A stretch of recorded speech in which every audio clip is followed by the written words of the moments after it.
It is the Deep South's oldest rivalry when Auburn and Georgia get together. This year, it's going to be on the Plains. The Bulldogs have been the much better team in recent years, but Hugh Freeze hopes that maybe he can pull off an upset to get his program jump started. We got Anthony Dasher on the line, UGAsports.com. That's on the Rivals platform for Georgia Athletics. Yeah, so this Georgia football team had a game against UAB this past weekend. Of course, the one game that people really look at as a barometer thus far is that South Carolina game. That was a bit of a disappointment for a half, down 14-3. Then they kicked it into gear and really dominated that game, seemed to get into a flow in the passing game in the second half, and of course produced a 100-yard rusher in that game as well.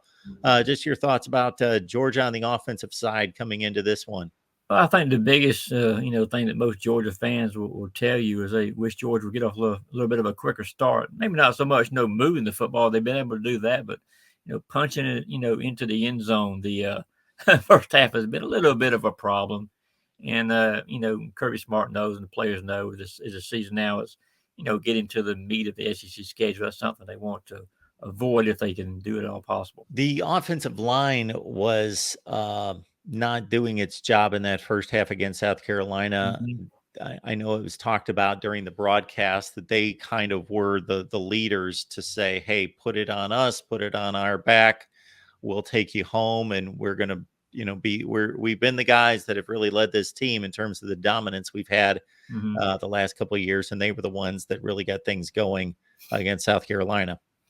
Yeah, that game was really, it was very reminiscent of the one Georgia had at Missouri last year. I mean, a lot of the same kind of things were going on. Offensively, Georgia, couldn't get it going the first half against the Tigers. The running game was non-existent. Then the second half, just like you said, the offensive line kind of took it upon themselves to, start playing the way they're capable. And as a result, Georgia started doing a much better job moving the football on the ground. I mentioned Dejon Edwards had a rush for 113 yards in that game, and Georgia, wound up winning that game, relatively easily. I don't think it was maybe, quite as, closer to what the score really indicated. But again, that's an area they want to get kind of squared away as far as playing, four full quarters of football, which so far they have not been able to do. Anthony, there's so many targets on this team. Of course, Brock Bowers, everybody knows about him. He's kind of a quasi-wide receiver. They bring in the two big transfers, Dominic Levet from Missouri and Ra Thomas from Mississippi State. But I see Marcus Rosemy, Jack Saint, of course, has been in the program for a long time. He had almost 100 yards this past weekend. Have they worked out what you think is a pretty steady rotation of who's going to get most of the reps and targets? More or less, they still need to get Ladd McConkey back. I mean, they might get him back this week against Auburn. He's had a back issue that's really kept him off the field for the better part of a month now. But he was able to resume practicing the black non-contact jersey this past week. Was able to run a little bit, and he's able to do a bit more this week. So we'll see what kind of role he played.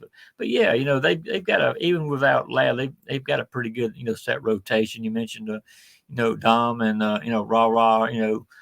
Arian Smith is another guy. The deep threat Jackson Meeks is another guy they feel very comfortable with too. So it's a deep group of receivers, even with some of the injuries they have right now. Folks, we know you already shop on Amazon. You might as well use our link. It's in the description section of all the videos. So you grab that link. It's the same exact shopping experience. We tried it out with 1 million people, and they've certainly said, hey, it works exactly the same.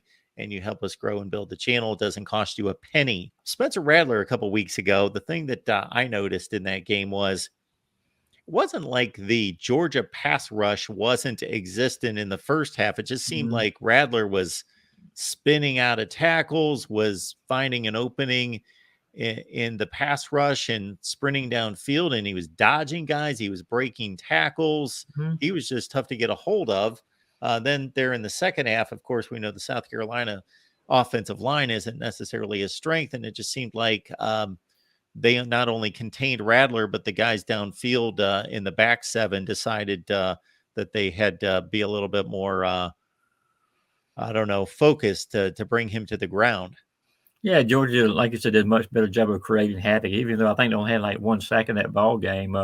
You look at, Rattler's final, passing totals. I think he threw for like 270 or something of that nature.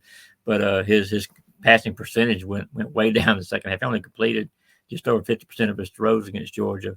And in that game after the first half, which is that first drive, I mean, he was perfect.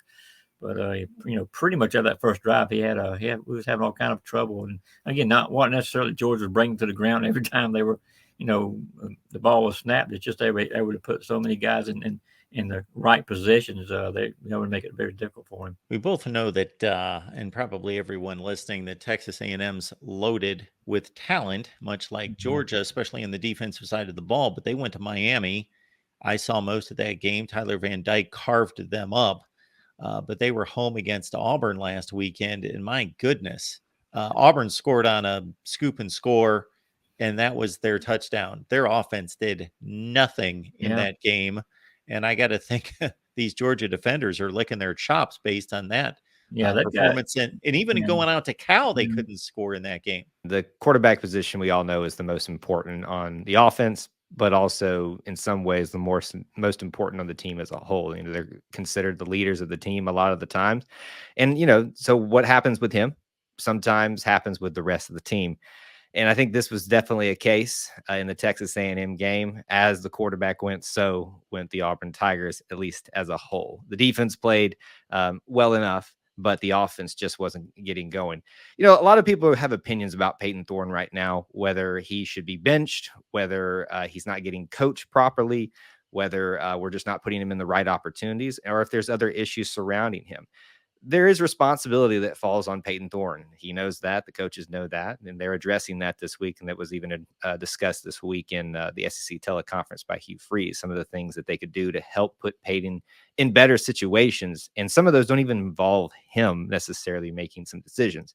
Now, to sit here and say that he didn't look a little, from our vantage point, not being on the field at the game, a little bit skittish maybe, or having some uncertainty about where he was supposed to go with the ball, I think that would be a lie if he wouldn't admit that. He clearly, something was off that game, and it definitely affected him throughout the course of the game. I was okay with switching Robbie Ashford in later on in that game, especially with Texas A&M's pass rush, the way that they were getting after Peyton Thorne and just wrecking havoc with him. You got to give yourself an opportunity. If you're not pass blocking or blocking in general for the quarterback as much as you would like, you got to have somebody back there who's got a little bit more mobility, can maybe make a little bit of magic with his feet. And Robbie, he is a great athlete and wasn't able to muster much more, but obviously gave you a little bit more of a comfort level back there to escape some of the pressure that was on Peyton Thorne.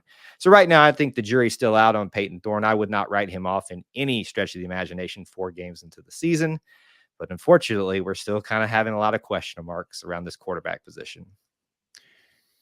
As I mentioned, Kyle, the running game did produce a few long running plays, 31, 24, 15 yards, some nice averages out of the top 2 backs. Yep. So, again, if they wouldn't have been down by 2 and 3 scores at different times in the second half, it might have been more of a factor Right. of relying on that running game. So I guess it's a portion is going to come down to managing the game in such a way that the running game is a factor for 4 quarters, and then also continuing to lean on this running game and hoping that this is a harbinger of things to come.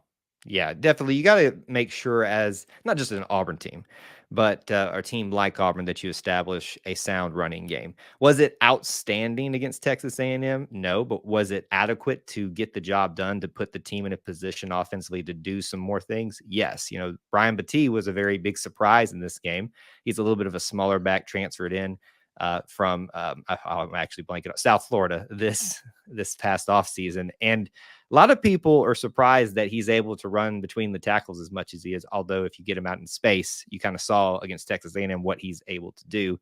There was an injury to Damari Alston in this game, and there's some uncertainty with how long that injury might keep him out. But Jarquez Hunter is back. We've talked a lot about the running back room being very deep. The key is giving them space to run. And the offensive line, I think, did that enough in this Texas A&M game to get something going. But as we've addressed, the other things that weren't working kind of negated what you did get going against Texas A&M. But that's going to be crucial against Georgia, especially a defense like that at home, establishing the run, establishing the tempo, establishing the energy in the stadium to really make a Georgia team that might not have as many weaknesses as we hope, but some there, a little bit uncomfortable. Folks, we launched an SEC channel about a month ago. Please subscribe, check it out. You may be watching this on the SEC channel or on the main channel, but we provided the SEC channel link in the description section of the video, so please check it out. We got Kyle Loomis here breaking things down on the Auburn side from E2C Network. It's right here on YouTube, everything involving the Auburn community, sports and otherwise. So it's a good listen, good watch. Check it out. Yeah, the Georgia Bulldogs, that presents quite the challenge. But like you say, there's not a whole lot to go on, as is the case with many of these teams. They played a really sound, dominant second half against South Carolina after falling behind by 11 points in that one and seemed to right the ship on the offensive and the defensive sides. Kind of difficult to find a chink in the armor. I guess I'll start with this. Carson Beck, first road start, and it's not just a road start, it's a rivalry game, it's a hostile environment, one of the more difficult places to play.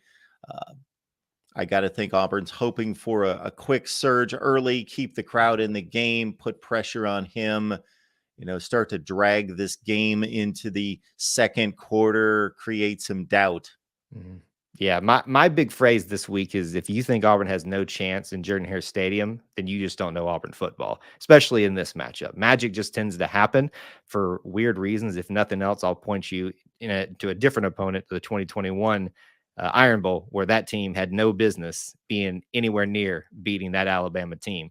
So if this fan base and this crowd, which I know they will, gets behind this team this week and creates one of the most raucous environments in college football, this is going to be tough for Georgia in general, but Carson Beck as well. Because after talking to several individuals this week, there are a lot of questions out there that some UGA fans are a little bit, I won't say concerned, but intrigued if it's going to get much better than it is right now. So we're also celebrating the 1983 season in this particular game. And so there's going to be a lot of people coming back to this game. It's a big recruiting weekend.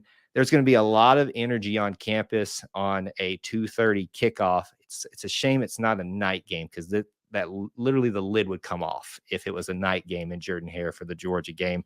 But we'll take what we can get. Obviously, the crowd has to play a humongous factor for this team right now that is just searching for a foundation offensively, but as a team in general. But on the flip side, Carson Beck, kind of a segue here. This is his first true, road game, and his first true start in a home, in a road SEC environment. So it's going to be very interesting to see how Carson, responds under these circumstances for the first time too. We don't have any data points at this point in the schedule, but teams are starting to play some more teams, and we get into conference play. We got Kentucky taking on Florida this week. Florida showed us something in taking down Tennessee, who was supposed to be probably the second best team. Do you have any thoughts about those three appear to be, and I don't want to diss Mizzou. They haven't lost a game yet, but they haven't played in the SEC, and they've had a couple close calls against the likes of Middle Tennessee and Memphis, but Kentucky, Tennessee, and Florida, and the Gators have already notched a big win in the conference.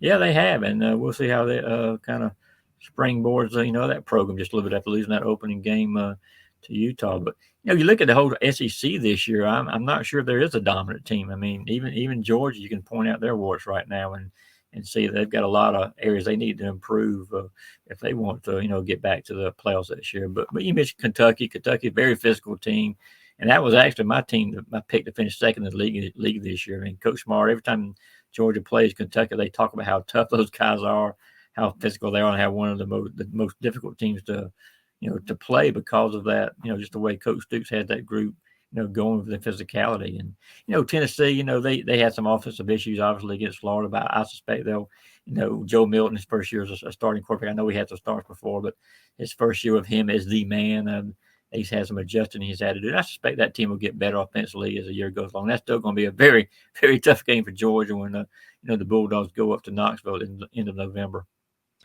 Yeah, that Kentucky offense boasts a wide receiver core that they believe Mhm. is the best they've ever had. Yes, And indeed. Devin Leary obviously comes in from Mhm. NC State. He's not off to the best start, but Yeah. you put those two components together, and they could be dangerous with Mhm. everything else they do well on the defensive side and in the running game with Ray Davis coming in Mhm. from Vandy. No doubt. Before we let you go, Anthony, Georgia Auburn, you've seen a few of these, I'm guessing. Just a few. I've been covering this team for over 25 years now. I've obviously seen the two play every year. It used to be one of these series where the road team always wound up playing the best, but of late Georgia's really had Auburn's number. What is it, like 15-3 or something of that nature? Going back now, Georgia really kind of dominated this series now for a while, and Hugh Freeze I think will have the program up and running soon. But right now, I just don't think they've got the overall talent that Georgia had. They had to really go deep to the transfer portal this year and bring in a lot of brand new guys to try to you know stabilize the program until they can get some of these other get some more recruits in. And so I kind of think that's where they're at right now. But I think Hugh Freeze will do a good job. He's proven in the past he's a very good offensive coach. And down the road, I think Auburn will be back to where their fans, I'm sure, want them to be. I'm thinking that that Auburn team in 2017 that beat a number one Georgia team in Mhm. November was the last time that they won, and then of course Yep. Georgia got the payback in the SEC championship game. Yeah, that's right. I mean, Auburn put it to them that one game. I mean, Georgia came in as the number one team, I believe it was that day, and like you said, and they really ran roughshod over the Bulldogs. That's very tough place to play. I mean, their fans are crazy, like all fans are in the SEC, but that can be a very intimidating place to play if the home team gets going. Georgia, it's the South's oldest rivalry. Uh, is this one just provide a little bit different? I won't say anything beyond the Iron Bowl, of course, that's special, but different juice, different Yeah. uh, angle to it, the proximity of the two schools and so forth. You kind of hit on it there, the proximity and connective tissue between these two schools. I just need to bring up two names, Vince Dooley and Pat Dye, both with connections to both schools. One was the head coach of one and the other of the other. One went to the other school and one went to Auburn, one to Georgia. That alone kind of talks about how connected these universities are. And in some ways, I would argue there are some Auburn fans out there that get more excited about this matchup. And I know that's shocking to say than the Iron Bowl. I'm not one of those. The Iron Bowl is the end all be all for me. But I do love, value, and appreciate this rivalry, what it means to not just Auburn, but Georgia.